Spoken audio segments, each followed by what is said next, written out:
Hello friends, hopefully आप सभी लोग अच्छे होंगे। क्लास 12 का बड़ा इम्पोर्टेंट जो टॉपिक है, चैप्टर है, हम स्टार्ट करेंगे। और वो क्या है फ्रेंड्स? प्रोबेबिलिटी। प्रोबेबिलिटी का क्लास 11th में भी हमने चैप्टर कवर किया है। और अगर आपका बेसिक जो फंडामेंटल, जैसे प्रोबेबिलिटी क्या होता है, प्रोबेबिलिटी को कैसे निकालते हैं, फिर जैसे रैंडम एक्सपेरिमेंट्स क्या होते हैं, फिर म्यूचुअली एक्सक्लूसिव इवेंट्स, फिर एग्जॉस्टिव इवेंट्स, ठीक है ना, फिर एडिशन थ्योरम ऑफ प्रोबेबिलिटी, यहाँ तक क्लास 11th में हमने कंप्लीट किया है। तो अगर बेसिक आपको क्लियर नहीं है तो आप प्लीज़ वहाँ से जाएं, प्लेलिस्ट में जाएंगे, क्लास 11th में प्रोबेबिलिटी चैप्टर हमने कंप्लीट किया है।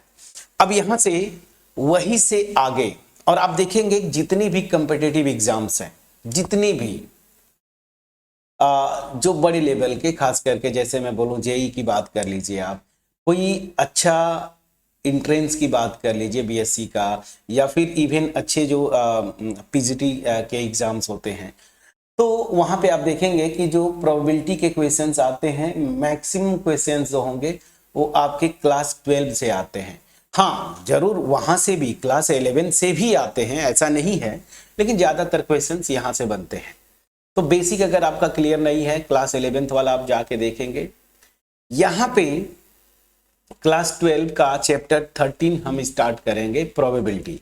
और 12 में जो सबसे पहला टॉपिक है और सबसे इंपॉर्टेंट और मोस्ट कंफ्यूजिंग स्टूडेंट्स की पॉइंट ऑफ व्यू से, वो टॉपिक क्या है फ्रेंड्स?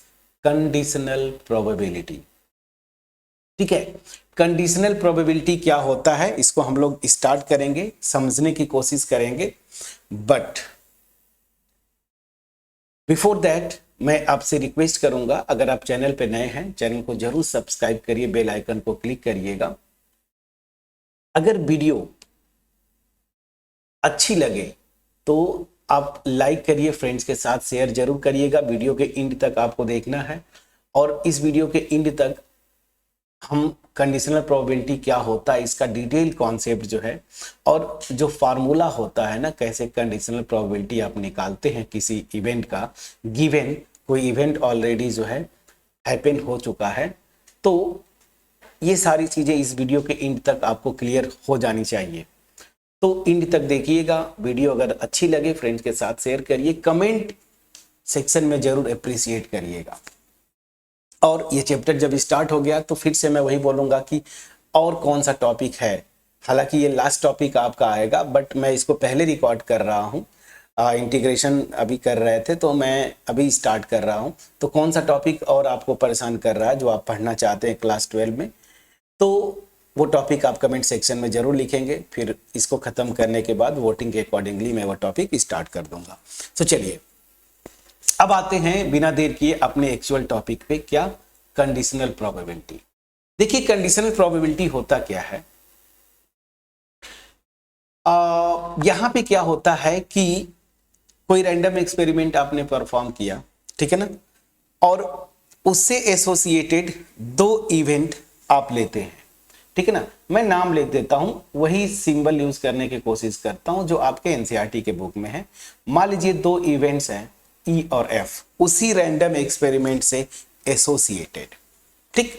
तो यहां पे कंडीशनल प्रोबेबिलिटी, देखिए कॉन्सेप्ट से समझेंगे, क्वेश्चंस बड़े आसानी से आप कर पाएंगे।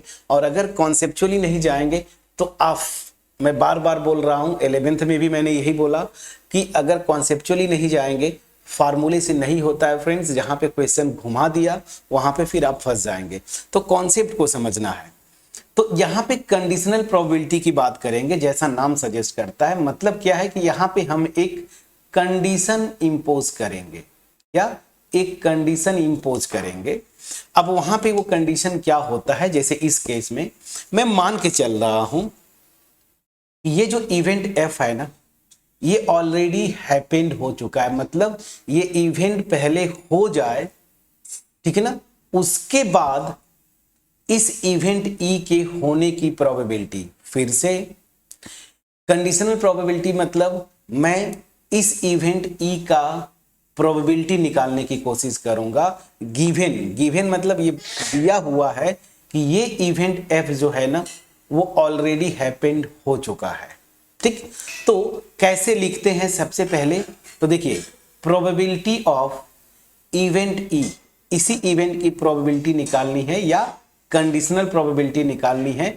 गिवन ऐसे लिख देते हैं तो इसको क्या बोलते हैं, given the event F is already happened, मतलब ये एफ जो इवेंट है ना वो पहले से ही हो चुका है और उसके होने न होने का इफेक्ट जो है इस इवेंट ई के होने न होने पे क्या पड़ता है, इसी को हम क्या बोलते हैं, conditional probability of event E provided event F has already occurred. अब यहां तक समझ में आ गया। चलिए, ये चीज तो समझ में आ गया होगा कि कंडीशनल प्रोबेबिलिटी जो ये नोटेशन है और इसका मतलब क्या है। मतलब सिंपल सा है कि मैं जो कंडीशन बोल रहा था ना, ये कंडीशन मैं ई के होने न होने पे इंपोज कर रहा हूं, ये मान के कि एफ जो है पहले से ही हो चुका है। ठीक है, अब चलिए, तो ये कैसे इफेक्ट डालता है, पहले मैं पूरा कॉन्सेप्चुअली जाऊंगा, फिर एक एग्जांपल के थ्रू आपको एक्सप्लेन करके, फिर फार्मूला वो बहुत आसान होता है, फार्मूले पे मत जाइए, फार्मूला वो भूल जाइए अभी फिलहाल। तो देखिए कैसे इफेक्ट डालता है conditional probability of E provided the event F has already occurred, मतलब एफ का होना इस ई पे क्या इफेक्ट डालता है, ये बस कॉन्सेप्ट समझ जाइए। देखिए क्या होता है कि ऑब्वियस ही बात है, एक रैंडम एक्सपेरिमेंट है ना, उसी से एसोसिएटेड जो है ये दोनों इवेंट्स है। जैसे फॉर एग्जांपल 2 कॉइन्स को टॉस करूं या 3 कॉइन्स को टॉस करें, तो जब आप कोई रैंडम एक्सपेरिमेंट परफॉर्म करते हैं तो उसका सैंपल स्पेस आता है ना, सैंपल स्पेस, ये देखिए ये सैंपल स्पेस। ठीक, अब इसके कुछ आउटकम्स होंगे। मान लीजिए मैं 2 कॉइन्स को टॉस करता हूं तो head head, head tail, tail head और टेल टेल ना, ये 4 आउटकम्स होते हैं, जहां पे ये फर्स्ट जो क्या शो करता है, पहले जो क्वाइन है उस पे जो आउटकम है और सेकंड वाला जो है, सेकंड जो क्वाइन है उसका आउटकम ना, ये रिप्रेजेंट करता है। सैंपल स्पेस लिखना आप जानते हैं। अब जो मैं लॉजिक बताने की कोशिश कर रहा हूं समझिएगा, अगर मैं कंडीशन ये जो एफ जो है ना, एफ हो ना हो ये न इंपोज करता, मतलब एफ का मैं नाम ही नहीं लेता और इससे एसोसिएटेड कोई इवेंट ई होता ना, तो उसकी मैं अगर प्रोबेबिलिटी निकालता तो इस इवेंट का प्रोबेबिलिटी क्या होता, फार्मूला आपके सामने है। इस इवेंट को फेवर करने वाले जितने आउटकम्स होंगे ना यहाँ पे, उनको काउंट कर लूंगा और डिवाइडेड बाय सैंपल स्पेस की साइज, समझिएगा। ठीक, तो इस इवेंट की प्रोबेबिलिटी आ जाती। अगर मैं इस एफ का नाम ही नहीं लेता, सिंपल सा एक इवेंट लेता और उसकी प्रोबेबिलिटी निकाल देता, फार्मूला ये होता था। लेकिन देखिए ये कैसे इफेक्ट डालता है एफ का होना ना होना इस ई पे। अब ये था सिंपल, कोई इवेंट में ए लेता और उसकी प्रोबेबिलिटी निकालता, लेकिन अब जब मैंने बोला कि एफ कोई इवेंट है उसी रैंडम एक्सपेरिमेंट से एसोसिएटेड, ये ऑलरेडी हो चुका है, पहले ये हो चुका है, उसके बाद मैं इस ई का प्रोबेबिलिटी निकाल रहा हूं एफ के होने के बाद। तो यहां पे ध्यान दीजिए, इसी को हम क्या बोलते हैं, कंडीशनल प्रोबेबिलिटी। अब ये क्या करता है फ्रेंड्स ना, ये एफ जो है बहुत जबरदस्त तरीके से इफेक्ट डालता है इस ई के प्रोबेबिलिटी पे। क्या होता है अब समझिएगा। उस केस में जब कंडीशनल प्रोबेबिलिटी निकालते हैं ना, तो जो मेरा सैंपल स्पेस है ना, यहां पे देखिए एस है ना, वो सैंपल स्पेस, अब इस केस में कंडीशनल प्रोबेबिलिटी जब निकालेंगे सेम इवेंट ई का प्रोवाइडेड एफ, तो सैंपल स्पेस अब एस नहीं रहता, अब सैंपल स्पेस मेरा क्या हो जाता है, अब उस केस में सैंपल स्पेस की जगह काम क्या करेगा, ये एफ। ये चीज याद रखिएगा। अब जो ये एफ है ना, इसके जितने फेवरेबल आउटकम्स होंगे ना उनको काउंट कर लीजिए, वही इस केस में एनएस की जगह काम करता है, मतलब एक्चुअल जो प्रोबेबिलिटी के डिफिनीशन में। तो यहां पे जो कंडीशनल प्रोबेबिलिटी जब आप निकालते हैं तो सैंपल स्पेस जो है ना, ये जो इवेंट एफ ऑलरेडी हो चुका है ना, वही सैंपल स्पेस की जगह यहां पे काम करेगा। दैट मीन्स अब यहां पे क्या हो जाएगा, एन ऑफ एफ। और दूसरा चीज यहां पे सिंपली आप क्या करते थे ना, इस इवेंट ई को फेवर करने वाले आउटकम्स लेते थे, लेकिन अब यहां पे ऐसा नहीं होगा। यहां पे एफ जबरदस्त तरीके से इसको भी इफेक्ट डालता है, और उस केस में जानते हैं क्या होता है, इसको फेवर करने वाले गिवन ये कंडीशन क्या हो जाएगा, वो ई इंटरसेक्शन एफ।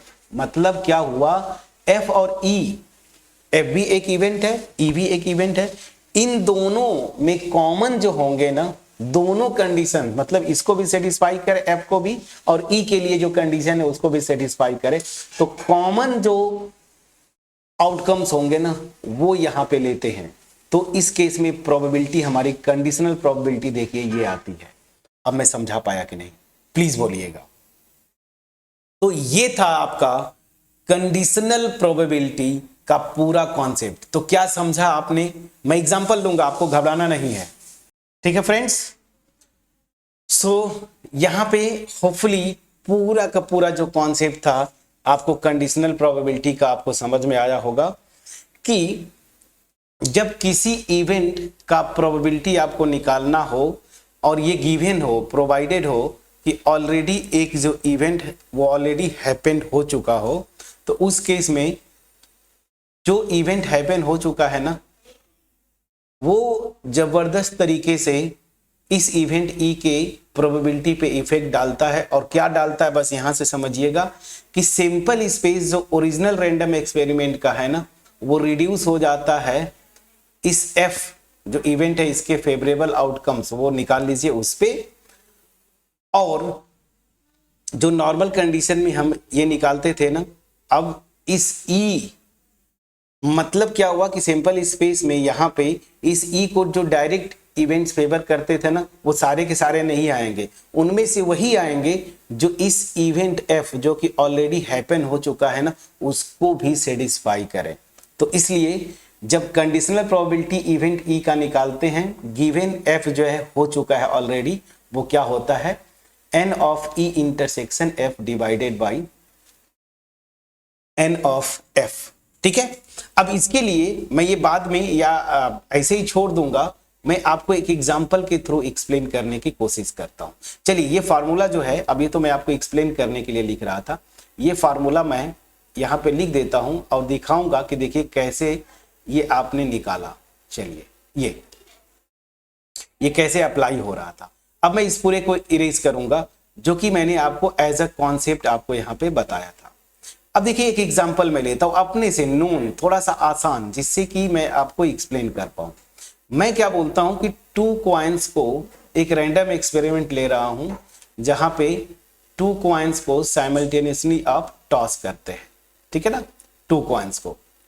तो यहां पे एक एग्जांपल मैं लिखता हूं, ठीक। तो जो रैंडम एक्सपेरिमेंट है वो यहां पे मैं क्या ले रहा हूं, जो रैंडम एक्सपेरिमेंट है वो मैं यहां पे ले रहा हूं क्या, 2 कॉइन्स को टॉस करते हैं, 2 कॉइन्स फेयर कॉइन्स, ठीक है ना, आर टॉस साइमल्टेनियसली। अब ध्यान दीजिएगा यहां पे जो मैं इवेंट ई ले रहा हूं और एफ, यहां पे 2 आएंगे, तो इवेंट ई पहले मैं ले रहा हूं, ये क्या रिप्रेजेंट करता है, of getting at least one head, ठीक है ना। और इवेंट एफ जो है वो क्या मैं ले रहा हूं कि फर्स्ट कॉइन जो है ना, first coin shows a tail, ठीक है ना, टेल शो करेगा। अब मैं आपसे पूछ क्या रहा हूं समझिएगा, मैं निकालने की कोशिश कर रहा हूं कि find the conditional probability of event A, मतलब event E, that means at least 1 head आने की प्रोबेबिलिटी गिवन। मैं कंडीशन लगा रहा हूं कि फर्स्ट कॉइन जो है ना वो क्या शो करे, टेल शो करे। तो यहां पे conditional probability of E given F ना, ये एफ है। चलिए अब आ जाता हूं मैं सोल्यूशन पे आते हैं। देखिए कितना इंटरेस्टिंग केस होगा, एक एक चीज को मैं आपको लगाने की कोशिश कर रहा हूं। अगर मैं ये रैंडम एक्सपेरिमेंट लेता 2 कॉइन्स को आप टॉस करते हैं तो इसका सिंपल स्पेस क्या होता? सिंपल स्पेस आपका होता head head, head tail, tail head और टेल टेल। ये नॉर्मल सिंपल स्पेस ऐसे इस random experiment 2 coins are tossed simultaneously. ठीक, अब यहीं पे थोड़ा सा मैं नीचे लिख देता हूं। अब मैं आपसे सिंपली अगर ये पूछता केवल कि तुम प्रोबेबिलिटी निकालो, प्रोबेबिलिटी ऑफ ई, सिंपली मतलब गेटिंग एटलीस्ट 1 हेड, उसकी प्रोबेबिलिटी क्या होती? तो आप नॉर्मल जो 11th में सीखा है कि इस इवेंट ई के favourable outcomes divided by sample space का साइज ना, तो एटलीस्ट 1 हेड ना, तो एटलीस्ट 1 हेड मतलब ये भी आ जाएगा, 2 हेड्स भी आ जाएंगे, ये भी आ जाएगा, ये भी, तो टोटल 3 आउटकम्स हैं जो कि इस इवेंट ई को फेवर करते हैं और सैंपल स्पेस की साइज क्या हो जाती है 4। तो इसकी प्रोबेबिलिटी क्या हो जाएगी 3/4। ये आप कर चुके हैं 11th में भी, ये एग्जांपल जरूर आप किए होंगे एटलीस्ट 1 हेड वाला। ठीक, लेकिन यहां पे देखिए बड़ा इंटरेस्टिंग केस है। अब मैं क्या बोल रहा हूं समझिएगा कि एफ की बात करता हूं, ध्यान दीजिएगा एफ में क्या क्या है। एफ क्या बोला है? फर्स्ट क्वाइन सोज अ टेल, तो पहला क्वाइन को जो है टेल शो करना चाहिए, तो यहां से ये आएगा या फिर ये आएगा, ये दोनों तो आ नहीं सकते क्योंकि यहां पे फर्स्ट क्वाइन जो है हेड शो करता है, तो टेल हेड और टेल टेल, ध्यान दीजिएगा। अब यहां पे क्या है कि मैं कंडीशनल प्रोबेबिलिटी लगा रहा हूं, समझिएगा, probability of E given F, मतलब एफ हो जाए उसके बाद ई की प्रोबेबिलिटी। दैट मींस क्या है कि अब मुझे यहां पे सारे के सारे नहीं अब लेना है, जैसे यहां पे आपने 3 काउंट कर लिया, अब कंडीशन लगाना है कि पहला क्वाइन जो है वो टेल शो करे, उसके बाद एटलीस्ट 1 हेड। तो पहला क्वाइन जो टेल शो करेगा और उसके बाद हेड आना, तो इसमें देखिए केवल एक ही है ना आउटकम, ये देखिए। तो इसके लिए अगर मैं बोलूं तो इस केस में जो प्रोबेबिलिटी आएगी अगर नॉर्मल कंडीशन से लगाते हैं तो ई गिवन एफ के लिए वो क्या होगा, एक ही आउटकम है। देखिए एक ही आउटकम है ना, क्या पहला क्वाइन टेल शो करे फिर उसके बाद हेड, तो ये एक ही है, तो 1 डिवाइडेड बाई। ध्यान दीजिएगा अब यहां पे क्या हो गया है कि मैं चूंकि ये कंडीशन लगा दिया हूं ना, तो इस कंडीशन को सेटिस्फाई करने वाले ही यहां से आउटकम्स सेम, यहां पे नया सैंपल स्पेस फॉर्म करेंगे, तो वो क्या होंगे एग्जैक्टली देखिए ये होंगे यही दो, कि पहले जो है क्वाइन टेल शो करे उसके बाद हम आगे की बात करेंगे। तो यहां पे सैंपल स्पेस की जगह ये काम करेगा एफ, तो यहां पे क्या हो जाएगा 2। ठीक है ना, अब एग्जैक्टली देखिए ये प्रोबेबिलिटी मेरी क्या आ रही है 1/2। अब ध्यान दीजिए ये कंडीशनल प्रोबेबिलिटी है। अब ये कैसे आ रहा है, इस फार्मूले को भी वेरीफाई करिए जरा। मैं अगर आपसे बोलूं कि ई इंटरसेक्शन एफ यहां पे निकाल लीजिए, ठीक है ना। अब यहां पे ई क्या होता, जरा ध्यान दीजिए, मैं नॉर्मल यहां से लेता हूं, क्या था ई एटलीस्ट 1 हेड, तो एटलीस्ट 1 हेड में क्या आता, ए भी आ जाता, ए भी आ जाता और टेल हेड आ जाता। समझ में आइए, तो यहां पे ई अगर मैं ये ले रहा हूं, लेकिन जब कंडीशनल लगाया तो यहां पे फेवरेबल आउटकम्स क्या क्या हो सकते हैं इस केस में। जब कंडीशनल आप लगा रहे हैं तो पहला कंडीशन जो गिवन है कि फर्स्ट क्वाइन टेल शो करे उसके बाद हेड आए, तो देखिए इस ई के लिए केवल यही एक कॉमन है ना, यही तो है, पहला क्वाइन टेल उसके बाद हेड। तो इंटरसेक्शन में भी अगर आप निकालेंगे इन दोनों का तो देखिए यही इवेंट है ना, क्या टेल हेड। ठीक, तो अब ये जो फार्मूला मैं आपको बता रहा था, देखिए मैंने प्रैक्टिकली आपको ये बताया कि यही होगा प्रोबेबिलिटी, लेकिन अब अगर ये फार्मूला लगाएंगे तो ई इंटरसेक्शन एफ में कितने एलिमेंट्स हैं 1, यही फार्मूला देख लीजिए, ई इंटरसेक्शन एफ ये है 1 डिवाइडेड बाई एफ जो कंडीशन है ना, ये उसमें कितने आउटकम्स है, तो देखिए 1 2 2, तो एन ऑफ एफ। तो ये फार्मूला वेरीफाइड है, प्लीज बोलिएगा, प्लीज बोलिएगा। तो इस एग्जांपल से मैं आपको एक्सप्लेन कर पाया कैसे एक इवेंट का होना ना होना, ठीक है ना, दूसरे इवेंट पे इफेक्ट डालता है। इसी को क्या बोलते हैं, कंडीशनल। फिर से उस चीज को समझिएगा, नॉर्मल केस होता 2 क्वाइन को टॉस करते, मैं आपसे बस ये बोलता कि प्रोबेबिलिटी निकालो उस इवेंट का, इवेंट क्या है, एटलीस्ट वन हेड, इस ई का, तब तो आप फटाफट कर देते ना। देखिए यही 3 आते, एटलीस्ट वन हेड, तो यहां से ये तीनों आते, बस ये नहीं आता, तो ये 3 n ऑफ ई 3 और टोटल सैंपल स्पेस में 4 एलिमेंट्स है 3/4, तो ये प्रोबेबिलिटी हो जाती इस इवेंट ई का। लेकिन जैसे ही मैंने कंडीशनल प्रोबेबिलिटी लगाया, मतलब कंडीशन लगा रहा हूं कि पहले ये इवेंट हो जाए, मतलब फर्स्ट कॉइन टेल शो करे, ठीक है ना, फर्स्ट कॉइन टेल शो करे, उसके बाद एटलीस्ट वन हेड आने की प्रोबेबिलिटी, मतलब इस ई के होने की प्रोबेबिलिटी। तो यहां पे सब कुछ बदल गया। यहां पे अब क्या हो रहा है कि मैं देख रहा हूं, प्रोबेबिलिटी निकाल के बताया कि अब इस यहां पे जो फार्मूला लगा रहे थे उसमें ns जो ले रहे थे सैंपल स्पेस ना, अब s सैंपल स्पेस नहीं होगा, ओरिजिनल रैंडम एक्सपेरिमेंट का जो सैंपल स्पेस है वो नहीं लेते, यहां पे क्या लेते हैं, अब f जो है रैंडम सैंपल स्पेस का काम करता है कंडीशनल में, ये देखिए। और e के फेवरेबल आउटकम्स यहां पे काउंट कर रहे थे ना, अब वो नहीं होंगे, क्या होंगे, e और f में कॉमन जो आएंगे, समझ में आ गया ना। तो अब इस एग्जांपल से जो हो, मैं आपको जो बताने की कोशिश किया कॉन्सेप्ट कंडीशनल प्रोबेबिलिटी का, होपफुली आपके पास पहुंच पाया होगा। अब यहां से फार्मूला है, फार्मूला तो मैं ऑलरेडी पहले भी लिख चुका हूं, अब इसको मैं इरेज कर दूं। अब इसी फार्मूले को मैं लिखता हूं, बट उससे पहले कंडीशनल प्रोबेबिलिटी जो है ना उसका डेफिनेशन, फिर जो है यही से जो मैंने फार्मूला आपको बताया वही मैं लिखने की कोशिश करता हूं। तो चलिए अब डेफिनेशन लिखूंगा और उसी के साथ साथ आपका फार्मूला। तो चलिए डेफिनेशन कंडीशनल प्रोबेबिलिटी जो ऑलरेडी मैं आपको बता चुका हूं, तो क्या है, इफ, इसको कलर में चेंज कर देता हूं,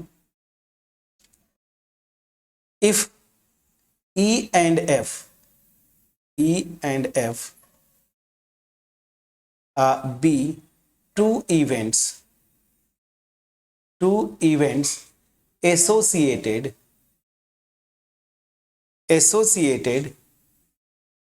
with the same random experiment, ना, random experiment, ठीक। रैंडम एक्सपेरिमेंट मतलब इससे एसोसिएटेड जो सैंपल स्पेस होगा। सो ये 2 इवेंट्स है associated with same random experiment, then the conditional probability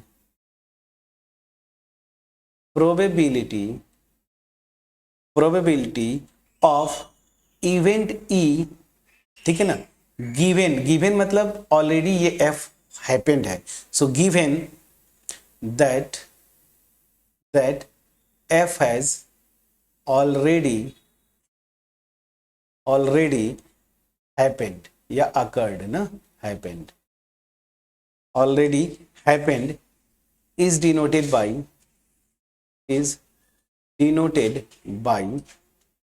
कैसे लिखते हैं, देखिए ये नोटेशन है, ये इसका मतलब ये हुआ कि मैं कंडीशनल प्रोबेबिलिटी इस इवेंट ई का निकालना हूं, गिवन f ऑलरेडी हैपन हो चुका है, so is denoted by this and is given by क्या होता है, conditional probability of E given f, ये दिस इज इक्वल टू क्या होगा, n e intersection f divided by n of f ना। तो आप करेंगे क्या, इस एग्जांपल से देखिए, समझिए, पहले जो रैंडम एक्सपेरिमेंट है उसका सैंपल स्पेस लिख लीजिए, यहां से उन आउटकम्स को इकट्ठा कर लीजिए जो इवेंट ई को फेवर करते हैं, उसी तरीके से उन आउटकम्स को इकट्ठा कर लीजिए जो इवेंट एफ को फेवर करते हैं। अब यहां से इन दोनों का कॉमन निकाल लीजिए, मैं न्यूमेरिकल भी करने का यही से तरीका बता रहा हूं, कॉमन निकाल लीजिए, ठीक है ना। तो conditional probability of E given F क्या हो जाएगा, नंबर ऑफ, यहां से बस वही इसमें कितने एलिमेंट्स हैं ई इंटरसेक्शन एफ में, ठीक है, वो, और डिवाइडेड बाय यहां पे एफ का सेम, उसको क्या बोलते हैं, एफ में नंबर ऑफ एलिमेंट्स, ठीक है ना। तो अल्टीमेट ये कॉन्सेप्ट होता है फ्रेंड्स। होपफुली मैं आपको ये बता पाया हूंगा ये मेरा एक्चुअल फार्मूला है जो कि आप बुक में देखेंगे और हम ये लगाएंगे भी, ठीक है ना। और ऑब्वियस ही बात है, यहाँ पे मैं मान के चलूंगा कि f जो है not equal to 0, n of f ना, cardinality of f as a set, ये नॉन जीरो, अदरवाइज जीरो होगा तब तो ये इंफिनिटी हो जाएगा, सब कुछ गड़बड़ हो जाएगा। यही से अगर मैं ऊपर क्या करूं, मैं यही से एक ये फार्मूला ये मेन है, इसको याद करिए। और अगर आप प्रोबेबिलिटी के केस में चाहते हैं तो वो भी आप डिराइव कर सकते हैं। तो प्रोबेबिलिटी ऑफ, या ऐसे मैं बोलूं conditional probability of E given F, मैं क्या बोलना चाहता हूं समझिएगा। ई इंटरसेक्शन एफ को मैं n of S original sample space की साइज से डिवाइड करूं ऊपर नीचे ना, ऊपर नीचे, ये देखिए ना, तो ये क्या हो जाएगा, ऊपर वाला ये एस है, ठीक है, तो ऊपर वाला क्या हो जाएगा, probability of E intersection F divided by probability of F, ठीक है ना। तो आप अगर ये मेन फार्मूला इसको याद करिए, इससे कैलकुलेशन थोड़ा जल्दी हो जाता है, अदरवाइज बुक्स में ये भी आप फार्मूला देखेंगे, लेकिन मेन एक्चुअल जो कॉन्सेप्ट से आया वो ये वाला फार्मूला है। तो आप इसी को याद करिए, इसी से न्यूमेरिकल करने की कोशिश करिएगा, ठीक है। तो ये था कंडीशनल प्रोबेबिलिटी, जो बेसिक कॉन्सेप्ट है। अब यहां से कुछ रिजल्ट्स हैं, आप देखेंगे बुक में, तो वो रिजल्ट्स मैं नेक्स्ट वीडियो में करूंगा। और उसके बाद हम आपकी एक्सरसाइज जो है 13.1, ये सबसे बेसिक होगा फ्रेंड्स, क्योंकि यही कंडीशनल प्रोबेबिलिटी आपको बेस थ्योरम, जहां से एक क्वेश्चन ऑलमोस्ट अक्सर एग्जाम, होम एग्जाम में भी बनता है और अच्छे जो कॉम्पिटिटिव एग्जाम है वहां पे भी बनता है। क्या मैं बोल रहा हूं, बेस थ्योरम। बेस थ्योरम से पहले मल्टीप्लिकेशन थ्योरम ऑफ प्रोबेबिलिटी, तो ये दोनों थ्योरम्स जो है ना, ये कंडीशनल प्रोबेबिलिटी पे ही बेस्ड होंगे, या मैं यूं बोलूं कि कंडीशनल प्रोबेबिलिटी उनका बैकबोन होगा। क्या, मल्टीप्लिकेशन थ्योरम ऑफ प्रोबेबिलिटी और बेस थ्योरम। आप दोनों में देखेंगे कंडीशनल प्रोबेबिलिटी आएगा ही आएगा। तो इसको बहुत कॉन्सेप्चुअली आपको करना है। मैं जितना डिटेल में जाके पहले मैं एक्सप्लेन किया कि कैसे इफेक्ट डालता है एफ ना, और इस कंडीशनल प्रोबेबिलिटी के लिए एफ जो है सैंपल स्पेस की तरह काम करता है, ठीक है ना। तो मैं सब कुछ बताते हुए एक एग्जांपल लेके आपको यहाँ पे बताया, फिर यहाँ पे मैंने कंडीशनल प्रोबेबिलिटी का डेफिनेशन कैसे इसको निकालते हैं या कैसे डिफाइंड होता है वो मैंने आपको बताया। अब इस पे बेस्ड रिजल्ट, अब अगर इस वीडियो में जो मैंने एफोर्ट दिया आपको, मेरा जो एफोर्ट था अगर आपके पास पहुंच पाया होगा क्रिस्टल क्लियर वे में, कमेंट सेक्शन में जरूर कमेंट के थ्रू अप्रिशिएट करिएगा। वीडियो पसंद आई हो लाइक करिए, फ्रेंड्स के साथ शेयर करिएगा, चैनल पे नए हैं सब्सक्राइब जरूर करिएगा। बट बिफोर दैट अगर कहीं पे कोई डाउट है तब भी आप कमेंट सेक्शन में रखेंगे। इस वीडियो को 2 से 3 बार आप देखिएगा। मैं जो बताना चाहता हूं, मेरे ख्याल से अगर एक बार में नहीं पहुंच पाया, 2 बार देखेंगे, 3 बार देखेंगे तो आपके पास पहुंच पाएगा। बट स्टिल अगर कहीं कंफ्यूजन है, अगर आपको लगता है कि सर और न्यूमेरिकल्स हो जाते तो और मजा आ जाता और क्लियर हो जाता, बिल्कुल मैं जानता हूं, थोड़ा सा पेशेंस रखिए। एक वीडियो जहां पे कुछ रिजल्ट्स उनको करवा के मैं सीधे एक्सरसाइज 13.1 पे चलूंगा, जहां पे क्वेश्चंस का भरमार है और वहां से और कॉन्सेप्ट क्लियर हो जाएगा। बट ये बेस था, इस पे बिल्कुल जो मैं बताने की कोशिश कर रहा हूं कि कैसे ये एफ का होना ई के होने को इफेक्ट डाल रहा है, ठीक है। चलिए सो मिलते हैं नेक्स्ट वीडियो में, तब तक अपना ख्याल रखें, पढ़ाई करते रहें। Thank you so much friends.